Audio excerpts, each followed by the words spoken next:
Weapons was a really fun time in theaters with my sister, and my sister liked it, and she's the harshest critic ever, so this is a pretty great movie. So back in the pandemic, my mom forced us to watch the original Naked Gun movies, and I thought they were really witty and really creative, and apparently they were one of my late grandpa's, rest in peace, favorite movies. He would always make my mom watch those movies. So when I saw the trailer for the Liam Neeson remake of The Naked Gun, I was a little bit scared that they would not do it justice, because even though The Naked Gun isn't my favorite comedy of all time, it still holds a very special place in my heart. And I'm very happy to be able to say that not only did I get to watch this movie with my mom, I would have had it no other way, but it lives up to the original. It has the same sense of humor. Liam Neeson, while not quite on the level as the original dude, forgot his name, I know he's famous, is pretty funny. The breakfast burrito shitting sequence is really funny. There's like a billion jokes and gags per second. It's insane how many jokes they're able to pack in such a short runtime, and I absolutely loved it. Voice of Hind Rajab is really fucking sad.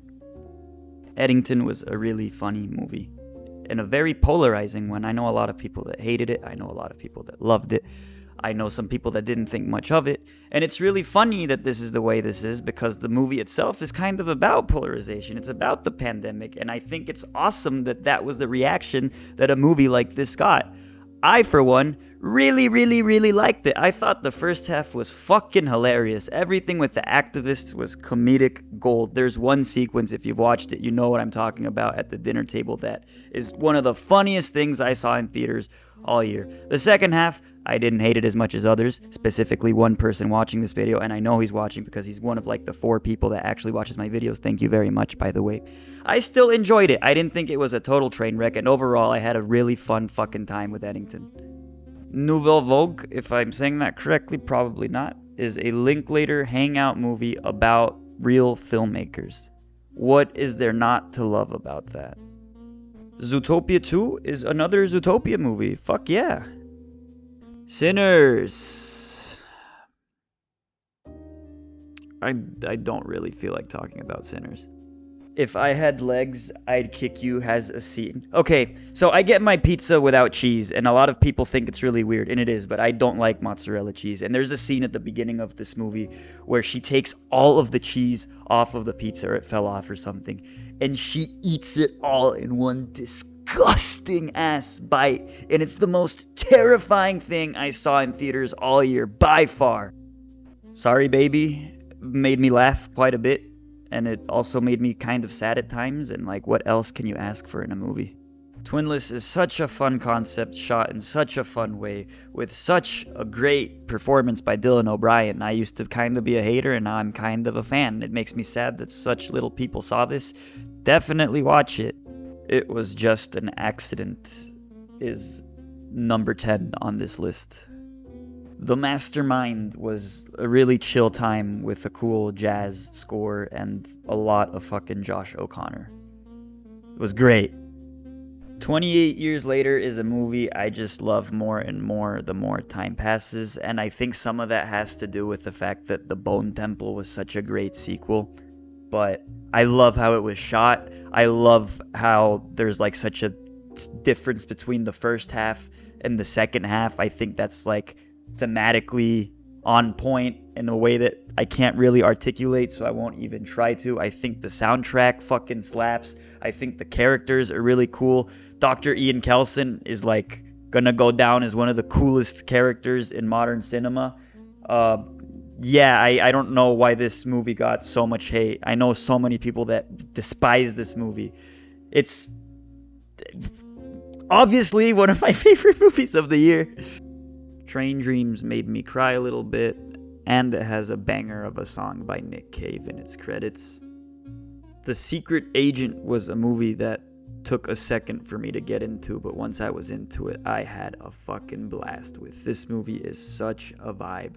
I watched it a little bit early in the morning before my mind had fully started, so I struggled to keep up with the plot, but then I realized that the plot doesn't matter. Like, I can go watch other much smarter people's analysis of it and just enjoy the atmosphere of the movie. And this movie has so much atmosphere. All 2 hours and 41 minutes or however long it is are just such a fucking vibe, dude. Blue Moon is a movie about a short man with some very feminine mannerisms. Remind you of anybody who is in love with the girl very much out of his league. Also remind you of anybody. He does just about everything in his power to charm the girl, but gets outshined by another man. Also remind you of anybody who is not just taller and better looking, but also a much more successful artist. Just based off that description alone, dude. I mean, I fucking love this movie. Also, even though it's clear that even though Hawk's character isn't like a quote-unquote loser per se, he is very much losing. Even though that's the case, it's still so gentle and empathetic with this character. And despite this being such a heartbreaking movie, it still has that like chillness and that easygoing vibe that Linklater's other movies watch. So obviously I fucking love this movie. Marty Supreme. No Other Choice is what got me to want to learn how to video edit, and even though I haven't been too consistent like at all, it's still what started that journey.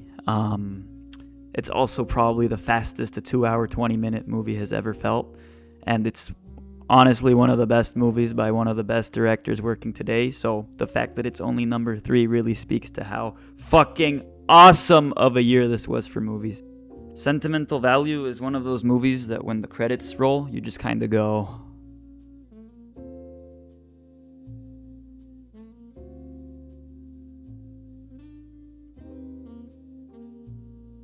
I've been trying to come up with something either meaningful or witty or even well written. Like I actually sat my ass down and tried to write something cool for this part of the video, because One Battle After Another is a movie that means so fucking much to me, but I can't think of anything to say. If I want to do it justice, I'd have to watch it again.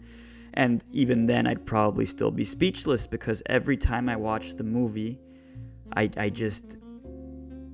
my mind goes blank for 2 hours 40 minutes. All sense of time goes away, and I become, fuck man, I don't want to start this over. I'm struggling with what to say. It's my favorite movie of not just the year, but of since Mad Max Fury Road. Maybe I think it's been my favorite movie I've ever seen in theaters, not counting old releases, because you know Alamo is such a cool fucking theater and they do like old shit, and I don't know that it beats some of those, but of the new shit that's come out, it's been my favorite by far. I saw it 4 times. I plan on watching it again. It's gonna be one of those movies that I show people when I want to make sure they have a good time.